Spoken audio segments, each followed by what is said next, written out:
Okay, let's get started, because my clock says 2, that means it must be 4. I'm Julie Baumler. I'm doing a case study of converting the application I work on, the CATME Smarter Teamwork app, from MySQL to Postgres. A little bit about me. I've gone between being a system administrator who codes a lot to a coder who sysadmins a lot, and back and forth several times. At the moment, I'm a coder who sysadmins a lot. Occasionally, I've done some DBAing mixed in with that. I guess I am the DBA on our project. And since 2011, I've been the primary programmer on the CATME project, which is not saying much because we've only ever had 3 programmers, and usually only 2 of those at most working at one time, often just 1. I'm also currently in the process of getting what will probably be a diagnosis of epilepsy, which is really not a big deal because my dad had it, so, whatever. But hopefully today will be the day that the meds take effect. But if I just sort of start staring into space, my face and arms start moving aimlessly, I'll be back with you in a couple seconds, I promise. So the CATME application, our mission statement is the CATME Smarter Teamwork prepares students to function effectively in teams and supports faculty as they manage their students' team experiences. CATME was once upon a time an acronym, which I know the CAT stood for Comprehensive Assessment Team, but I don't know the rest because that was gone by the time I started on the project. Smarter is also an acronym for something, but I don't think anyone ever told me what it was. I suppose if you went to our website, or I went to our website, you'd find out, but pretty much everyone calls it CATME. Basically, we're a web app, and we make it easy for faculty to apply best practices in team building and find teams exhibiting problem behavior, and provide feedback for both students and faculty on how students are doing working in teams. We're in the process of adding more tools to help students learn and practice good teamwork behavior, and that's probably what I should be doing this week instead of being here, but I'm here and it's much more fun. Our application is free to use, it's web-based. It's all been funded under the auspices of various grants, mostly through the National Science Foundation, to provide teamwork skills to engineering students, but it's used in the US, but it's used all over the world and in many, many disciplines, although we pretty much mostly engineering and business, because that's where people go to the professorial conferences and sort of encourage it. We have an informational site at http://www.catme.org. We have a demo available. Both these URLs are on my last slide, and I'll post the slides. Application was built in 2005. We used mod Perl and MySQL. In 2008, Sun bought MySQL AB. And then in 2010, Oracle bought Sun. And we started to worry about the future of MySQL because, honestly, Oracle has not shown itself to be a good caretaker of open source projects at all. In 2012, we converted to Postgres. The data and schema conversion, I talked about this in depth at Open Source Bridge in June. My slides and the tools I talked about there are available. And also I talked about why we chose Postgres. But since this is a Postgres conference, I figure nobody, I think people here have already know why to choose Postgres. So But the quick and dirty of doing data and schema conversion is that MySQL dump has a Postgres option that's useless. I'm not sure what it outputs, but it is not Postgres formatted SQL, and it's not readable by anything else as far as I can tell either. It does have an ANSI option to output ANSI SQL, which is close to ANSI SQL. It's a good start. Regular expressions are your friends in doing this, and it's really important to know your data. We had automated scripts that did all of the data and schema conversion in the end, and by our conversion day, sat down and ran the scripts and output from MySQL and ran it through a couple filters that we'd written and input into PSQL, and it worked. The application code changes haven't really talked about as much, and that's what I was going to really talk about here today, because that's sort of a little more the programmer's job than the DBA's job, but maybe not. And the SQL changes. We did do a lot in the application code, the Perl, because most of the data transformation is done via SQL. We're very heavy SQL application. We mostly use Perl for the presentation layer, and for mod Perl lets you really dig into the innards of Apache, and we use that for authentication of users and making sure that people are authenticated before we show them any changes. The main thing that we did was that MySQL has this lovely row definition attribute where you can do on update current timestamp. Postgres doesn't support this, unfortunately. So we'd used that a couple times, and we needed to fix it. There were two options. One would be a trigger function or a Postgres function, and the other was to handle it in the application code. The places where we'd used it, we were updating it every time there was any change to the row because that was easy.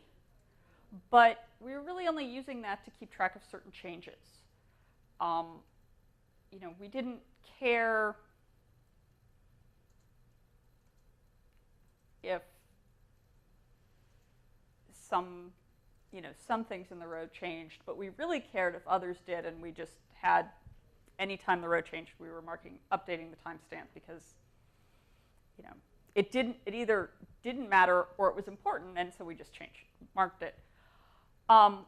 We chose to handle that in the application code because then now we can only change it when it has to change and when that's what really matters.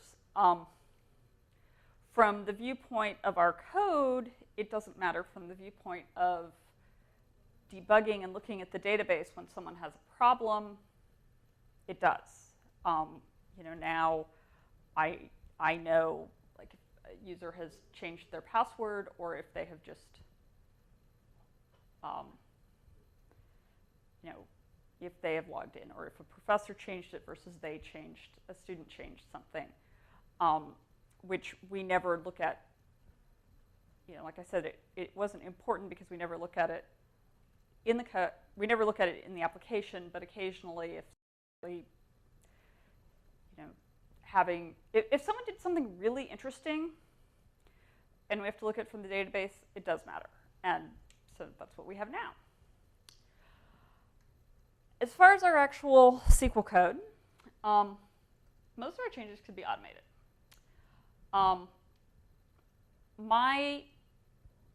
Probably because I started as a Unix system administrator, when I need to make automated changes, I start with sed, which is a stream editor.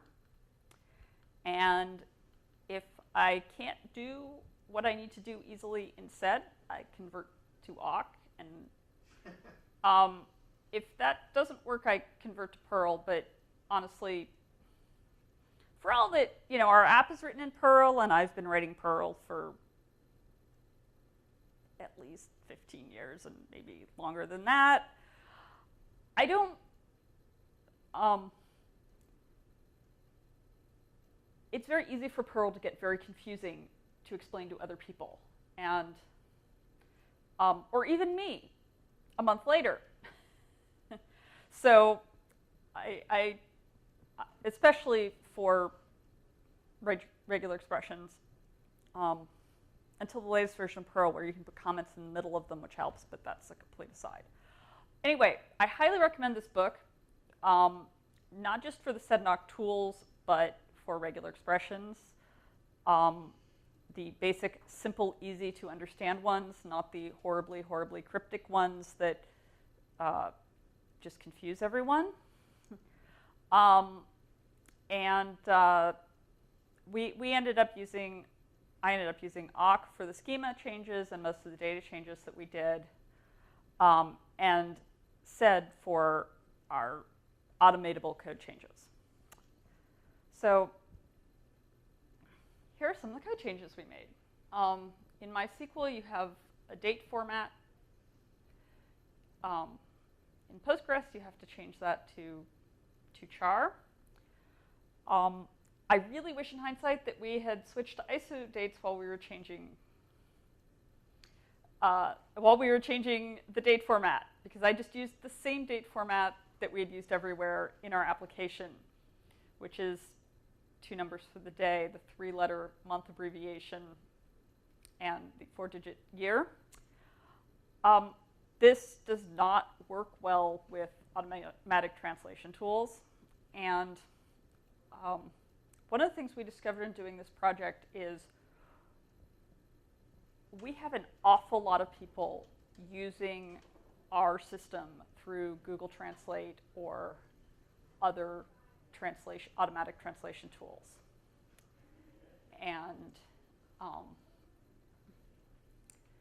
that it was specifically designed and funded to provide services for US universities, and so basically English only. There are a couple engineering schools in Puerto Rico, but none of them have expressed any interest in using our application. I keep hoping, because I'd really like to do real translation, but and you know, if they wanted to, then we'd have a reason to justify it to the National Science Foundation. But at any rate, you know, we just went with the date format that we had. Nulls are handled differently in a couple different ways in Postgres and MySQL. For making the application work, just switching if null to coalesce works absolutely fine. Coalesce actually grabs the first parameter that's given that's not null. And it handles getting 2 nulls just fine. And there was actually a good bit of simplification that in some of these that I was later able to do, but just for automatically, just switched them. Time zones, handled a little differently, but very simple change. Convert TZ to at time zone, which actually even makes sense when you read it, which is so lovely. Date math. I was just wondering, when you were doing this port, it seems like a number of the things that you're talking about here could have been done by creating user-defined functions that essentially performed, you know, you could define a function with the name that MySQL has that does whatever the PostgreSQL equivalent is. Did you consider that approach and reject it as too clunky, or did you not consider it for some reason, or? I actually talk about this a little later, Okay, but basically, but not exactly. So let me. Okay. We essentially, we have tried to write our application in standard SQL. Most of these functions are in fact standard SQL that were not supported by MySQL. So they're in the ANSI or ISO or whatever, standard, but not supported by MySQL. So, and in particular for most of these, it's simple substitution. These were in fact just automated. In fact, in a couple slides, I'll show you my script that I used to do all these. Date math, much easier in, dates are like a real data type in Postgres, and so instead of having to call functions, you can just subtract them or add them, compare them. There's some more about date comparison later that wasn't easily automatable because we were able to simplify things once we had real data. Random, the keywords are different. MySQL requires a seed. Postgres seeds itself, so it's actually truly random, and you don't have to worry about it. It's much easier to not make mistakes. I really like that.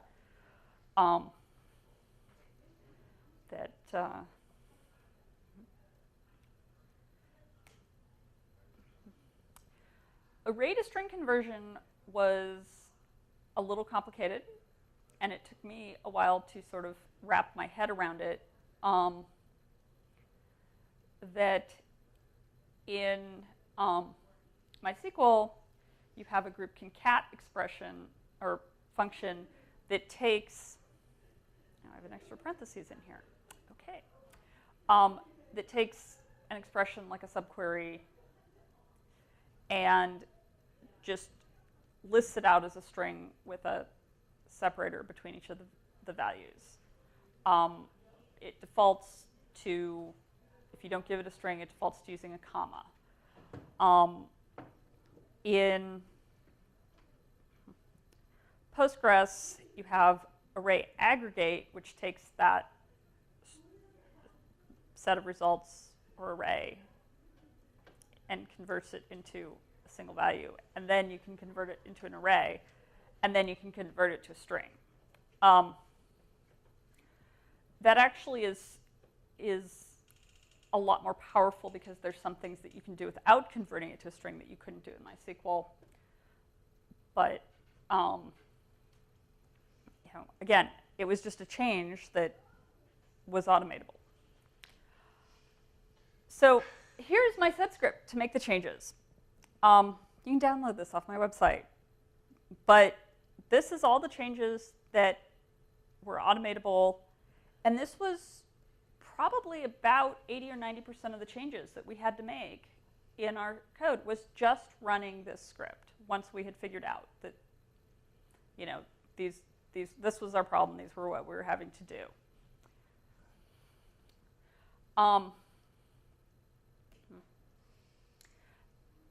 So then the next thing was manual changes. So these either required some programmer input or thought, or they were just ripe for refactoring and simplification. For instance, dates. We did a lot of things comparing dates. And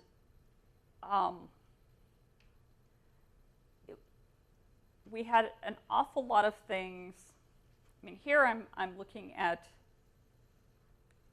in both of these options, these example queries here, I'm looking at things that are in years, but in many cases, we were looking at things in days when we wanted years or months before. And a couple interesting things happen sometimes when you do it that way. A couple interesting things can also happen when you do it this way, but so a lot of things were simplified. We were able to simplify. Here, even without reading them, it's pretty clear that we're looking at a 1-year difference, whereas before we had multiple values and date diffs, and It was actually much more complicated, figuring out when 1 year ago was, and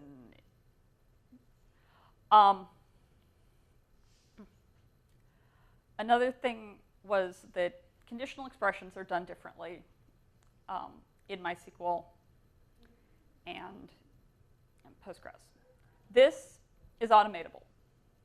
We didn't do it because in a lot of places in our code, we could just use greatest, least, and sometimes coalesce. We had some really complicated if statements that were simply trying to find a value out of several different queries that weren't null.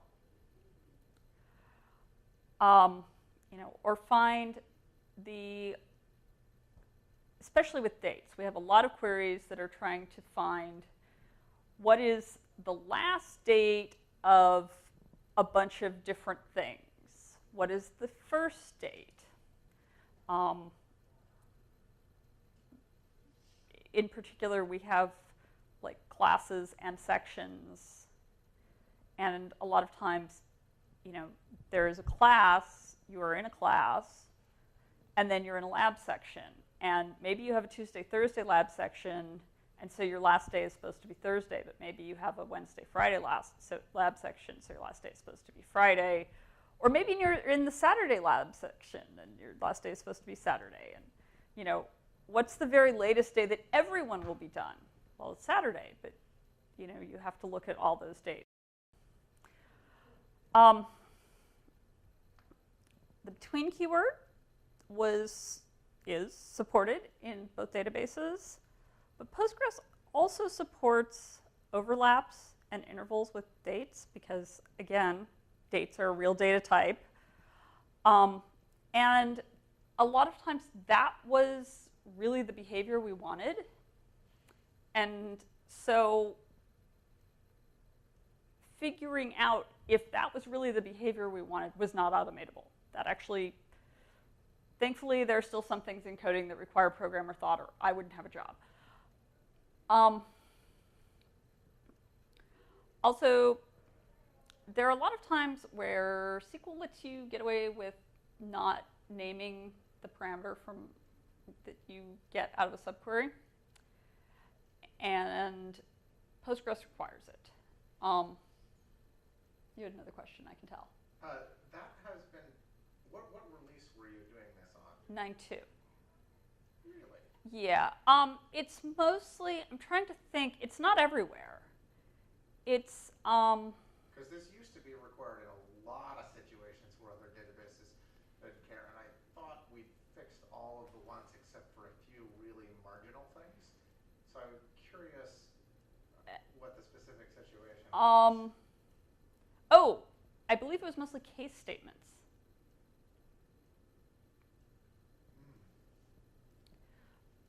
I honestly, so I talk a little bit later about coding standards and how I think the fact that we sort of have this de facto coding standard, even though, there really isn't, there aren't a lot of like published SQL, coding standards and how to put your code out. And I honestly think that most of the time, as is the right idea, and leaving it out makes the code more complicated to look at later. But yes. I suspect in some of those cases, parentheses around the case statement might have also fixed it. I'm not sure. We usually had parentheses, but all right, I'm stumped. I don't know. I honestly, like, I would put this down as bad coding on our side because I think that, sometimes there are various times when you need to name them, and more times in writing code than I can even remember, because I've worked with all sorts of different databases, I've had to go in and add the as name because I need to change the query in a way that I'm going to need that name.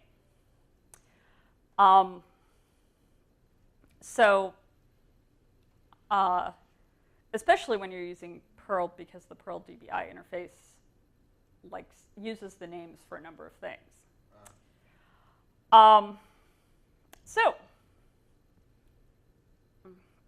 So yes, I would say actually that not using as, it's kind of like, I always tell people when I'm teaching them how to code in the shell and awk, and that you should always put your parentheses around ifs, your curly braces around the body of the if statement, even if you only have one line, because you will need to add another one later, and they should just be there. As is the same way. You will need it eventually. You may as well just type it in. Christmas morning 2012, we did the production conversion. My mother hates my job. I really like avoiding all the stress. My family at Christmas.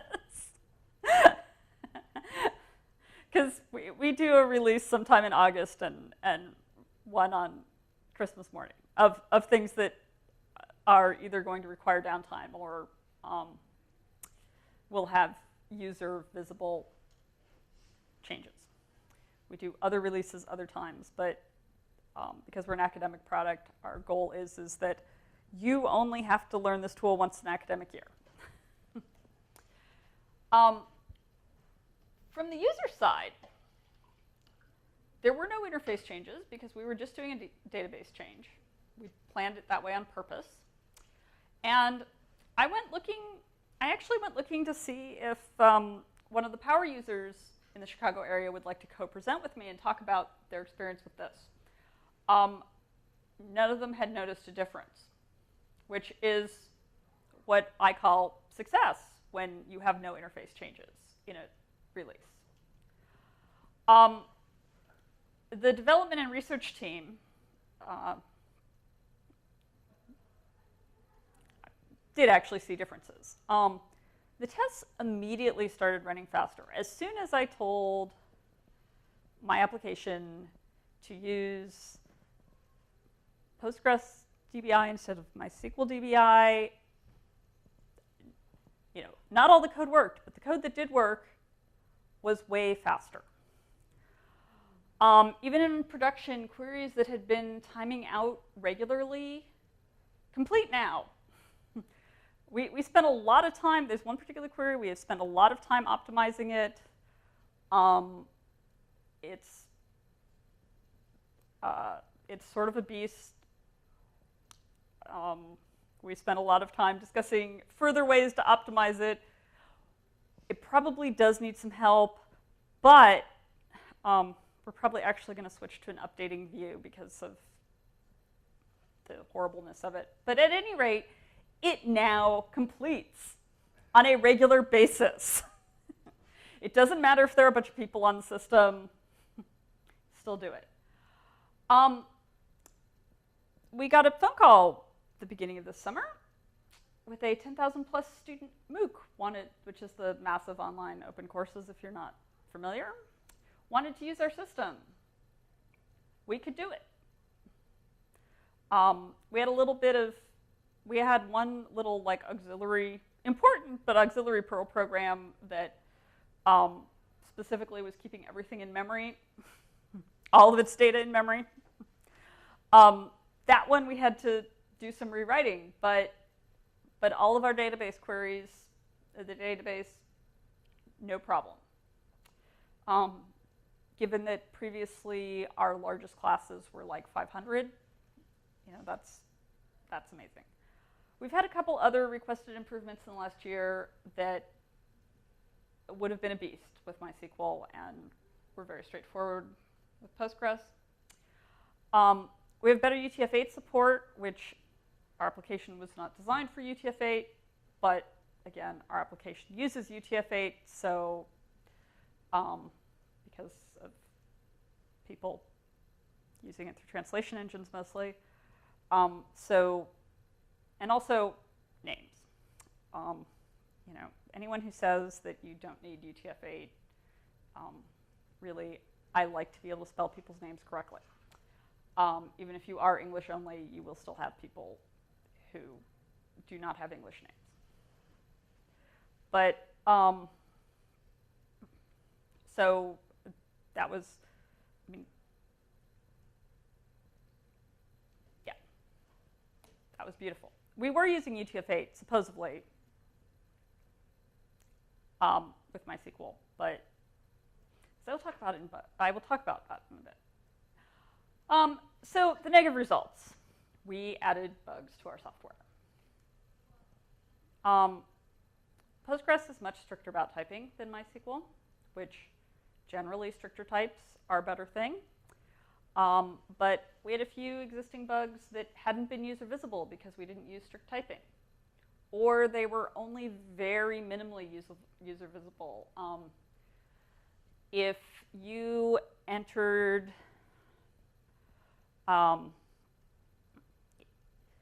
previously, if you were a student and you entered a note for your professor in using characters not in the ANSI data set, and your professor did not have the exact same encoding that you did when they went to look at them on their system, that they would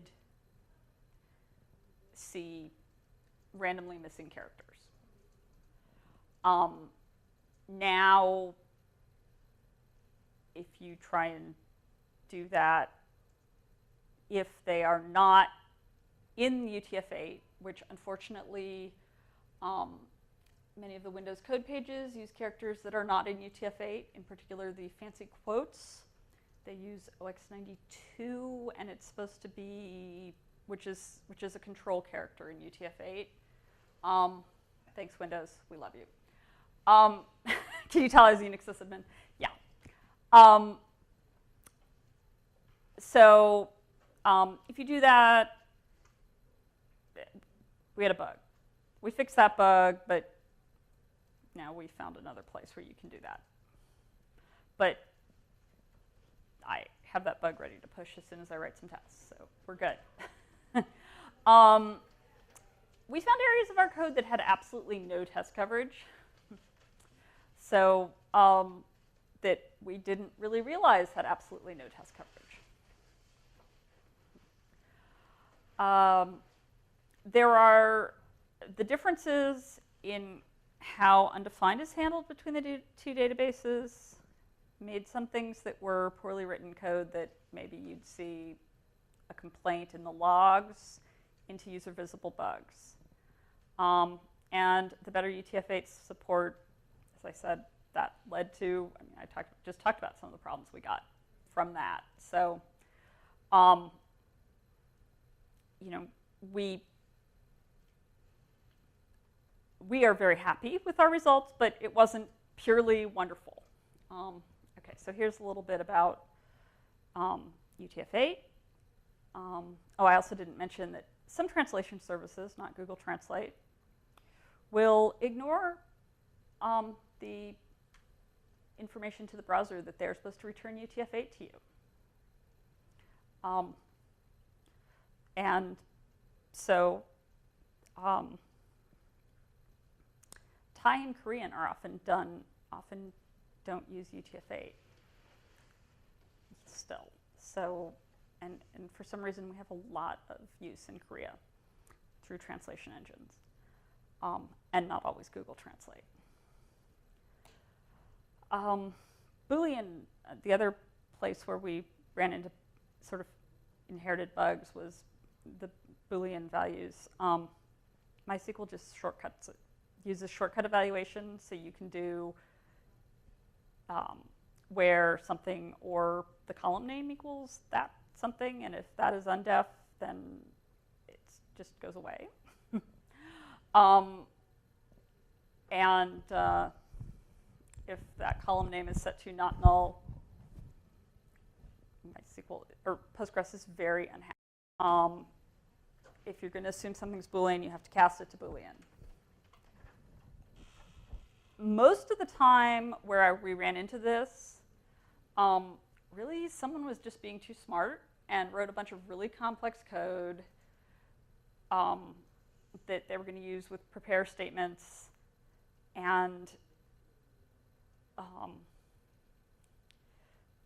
you know, handed it a gazillion parameters, only some of which applied at any given query, and you know, it was confusing, and it is no surprise that it was bug-ridden, and actually it had always been bug-ridden, but not as bad as it was once, And so I just rewrote the code to actually, be simple and make sense. And so, as I said, it wasn't a completely unqualified success, but it was definitely successful. We're really happy we did it. And there are a couple factors that I think were key to this. One was that we had good test coverage to start out with. We also had a solid test data set. For 7 years, we'd been collecting extreme examples and anything that caused problems in the data set for our test data. We did a lot of data conversion testing, including every week updating a copy from production and testing that we could convert that for the last month.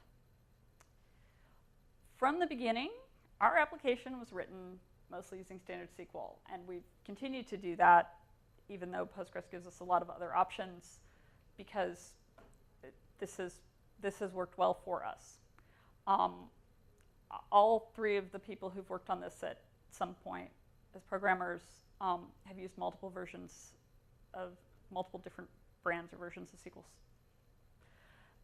And so, sticking to a sort of common core of things that are standard and available has always been what we've done when possible. And so there were only a few things that were very MySQL specific that we had to change.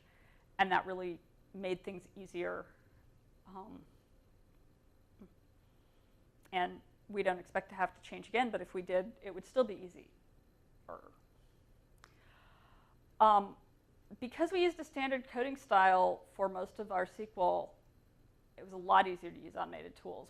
The Sedge script that I showed would not have been sufficient if we had not been fairly standardized about how we wrote code and where we broke lines. And we don't actually have a documented coding style, but we had all roughly agreed on something and always used it. I think that there aren't a lot of documented coding styles for SQL and for SQL within other code, and I think that it would be really good if there were. It's probably not a project I'm going to take on myself, but perhaps, because I think that it was so important to our success here that I'm really in favor of that. So I'm happy to take questions at this point, or I have a slide prepared to talk about the testing that we did, because that was the question that someone felt when I did my presentation for them that I didn't have. Is it mostly a transactional system, or did you do some OLAP processing, reporting, that sort of thing? We do both. Mostly day-to-day, it's mostly transactional, but all of the data that we use, well, I shouldn't say all of the data. The de-identifiable data from our system is collected and used in research on team building. And one of the things we do with it actually is come up with more ways to automatically find signs of a team that is in need of some input or supervision because, for instance, they've separated out into cliques, or they're clearly making one person do all the work, or any of those things. And we're able to tell that from basically doing 360 evaluations of, having everyone evaluate themselves and everyone in the team. And with the data, I'm not on the research team. I just do what they tell me. But they have been able to come up with some algorithms for determining when this is happening, and testing them in real life. And then if they really work, then we add them to our system as a warning to professors who are running this. How large of a data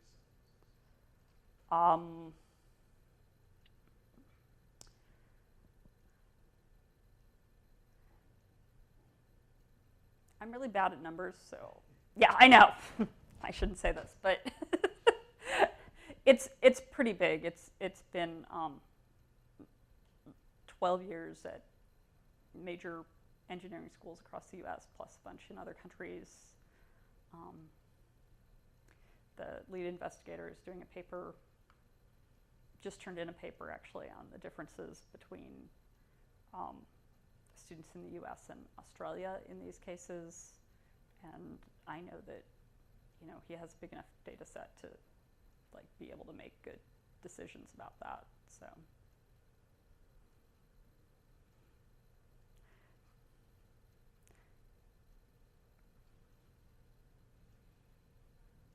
pretty much my relationship to the data set is that, well, I am the only person who can see the de-identified data, so I try to keep away from everything else. And there are reasons why I need to, so I try and keep away from everything else related to the data as much as possible for that reason.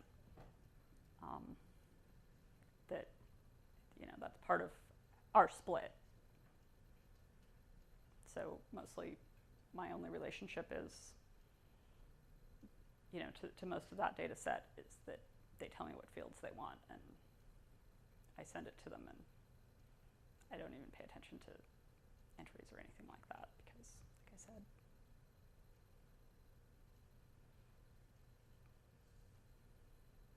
it's the this is sort of our privacy controls. I don't access the de-identified data because I have to access the identified data, and some of it's re-identifiable. Any other questions? Okay. Then I'm going to take a quick minute to talk about our testing, because this was definitely one of the things that are crucial. For our application, we use Selenium tests that were originally written using the recorder for the first round, and then they have been heavily edited using the Selenium programming language. We also have a bunch of Perl-based unit tests that I have been writing since I started, because if you have to go through, if you just want to test a query and you have to go through the whole browser and application, that's a huge overhead. Thankfully, it literally took almost 2 hours just with our test data set to run all our Selenium tests on MySQL, and it's less than half that, maybe a third on Postgres, which is a huge improvement, but still way too long. I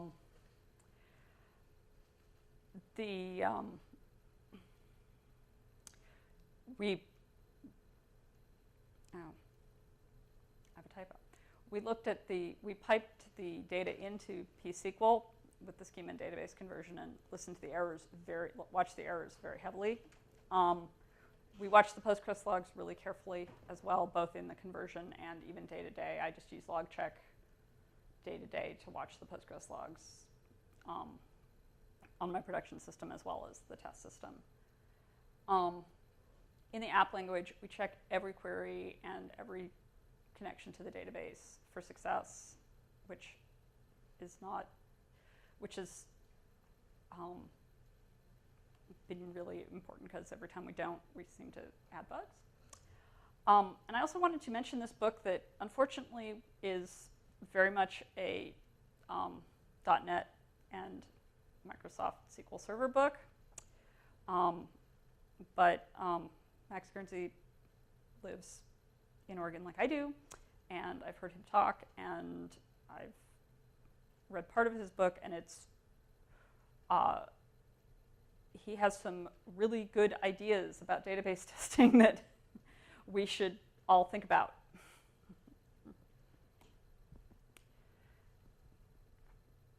If you have any other questions, feel free. Oh, go ahead. Did you think about doing database-side validation testing, maybe using frameworks like pgdap? we didn't with frameworks, but really I mean, unfortunately, testing is not funded. You know, it's that we can get funding to add this feature, Okay. but we can't get funding to add tests. We didn't actually get funding to convert to PostScript. We did it in our spare time.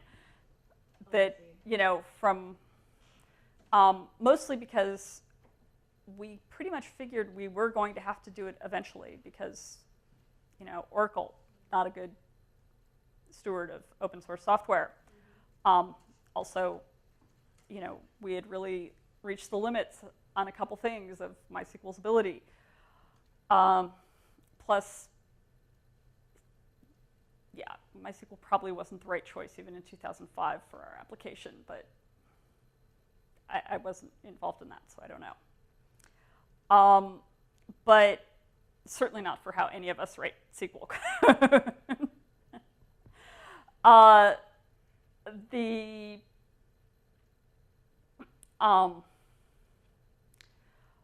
So honestly, like, to some extent, testing is triage for us.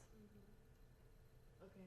So it's you're basically kind of limited by the time and funding issues. Right, right.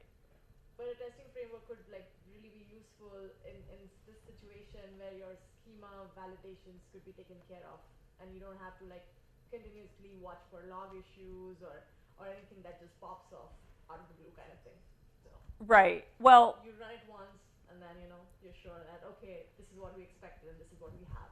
yes. Well, so our schemas, I mean, you know, that is the case for our schema at this point, is that, you know, I would say yes, they are, you know, what we have is what we have, and that kind of thing. But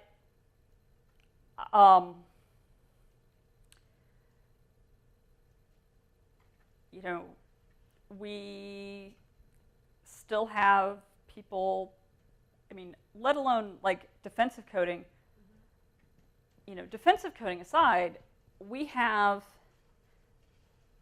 a whole set of data, large quantities of a whole set of data going into our system that it was never designed for, which is basically the Korean and the Thai and, you know, other languages that, I mean, we have a pretty heavy presence in those countries, and no one, I mean, before we really did this project, no one really knew that, you know, like sort of did, but not like why or what was going on, or, and we've actually tried to get funding for translation in the past, and also, by the way, you know, if you work for a company that does, you know, wants some really good teamwork tools, it's actually the same project. One of the languages that we would like to support is business English instead of university English. You know, also, there has also been a request for business Spanish instead of university English.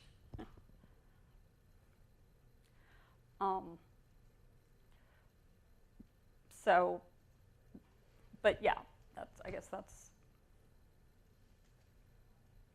Anything else?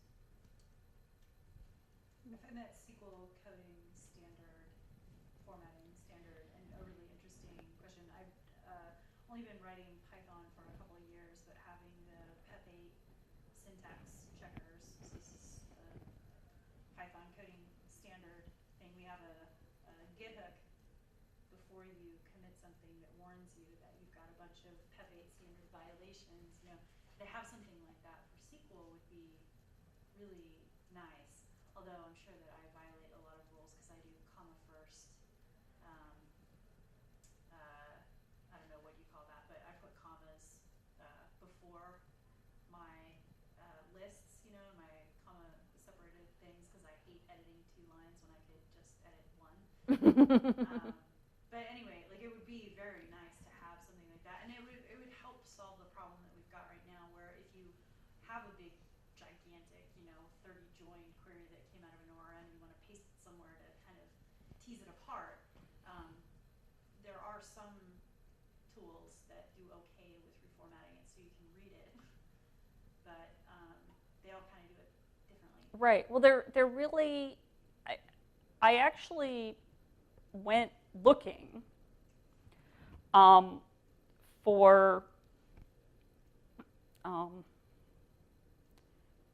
a no. I think I actually have in here maybe. There's like one. So you should use Firefox in the awesome bar, because then you could just start typing and it would. I do all my testing in Firefox actually. That's cool. Just my product plug. Oops. That was not the one I wanted. And no. So anyway, yeah, I have like, there really, part of it is there really aren't standards. No.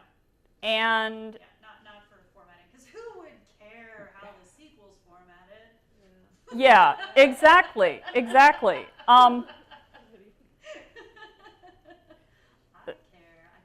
so much. And especially, yeah, you're right. It's especially that formatting tools that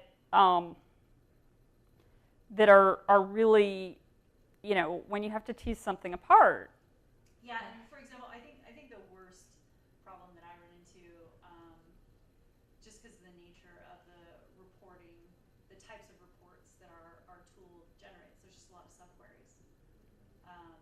And I learned, today that I really shouldn't be rewriting my subqueries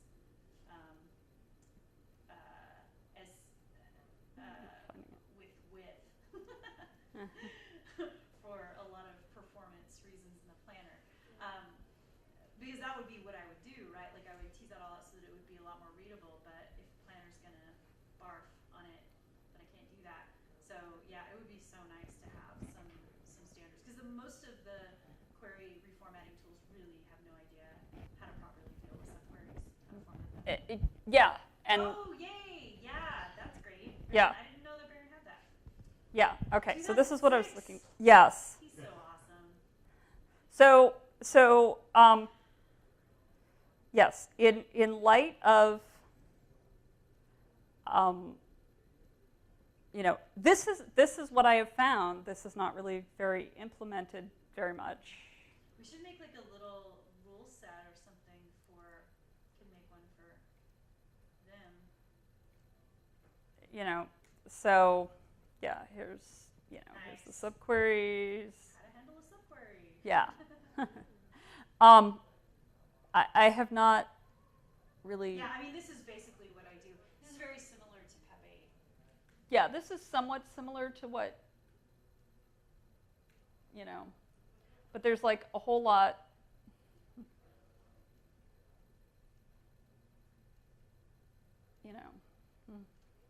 I mean, yeah. So this is. How you guys do it? No. No. But no, because we like have, I mean, unfortunately, there's sort of like this way that it is, and, well, Harlan, there are 3 programmers on my project, and Hal Pomerantz, who I know you know, he's sort of a force of nature. I don't tell Hal what to do. He used to be married, and his wife would tell him, but now she's just our boss, so it doesn't work as well. But you came to some kind of an understanding then? Hal has his way that he does it, and Harlan mostly does that, and I just follow. I see. Yeah. If there were tools, and when I have questions, I look here, Yeah. If I'm doing something new. But if there were tools, then, I mean, the great thing about having, like, tools that work with coding standards, and ideally tools that would know that, like, okay, we're putting some SQL in the middle of our PHP or our Python or our Perl or whatever language, and here's the SQL, way of looking at it. And I mean, you know, that should work because this, no, this is not, this is my other copy, my previous copy. This, my presentation, I used the Google HTML5 slide template. Anything I put in pre, it was able to figure out what code it was, what language it was, and highlight the keywords appropriately. I didn't have to do that. So clearly tools can do that. You know, it needs to, you know, yes, we need the tools that do it, because then when someone doesn't follow the coding standard, you throw their code in the tool and you check it back in, and you know, put a nasty check-in comment like, fixed so-and-so's code to meet our coding standards. Yeah, but it's just nice when you have a fallback. Yeah, I've definitely experienced problems. My whole team will just do whatever I say, but I haven't had a good standard kind of to fall back on, and I do weird things like the comma first thing because I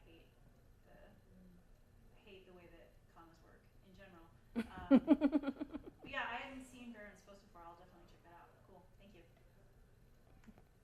Yeah, it's, I mean, like I said, that's really good. Unfortunately, it's from 2006 and no one's heard of it. Yeah, No. he needs a few, I'm sure he needs a few updates. Like, yeah. Yeah.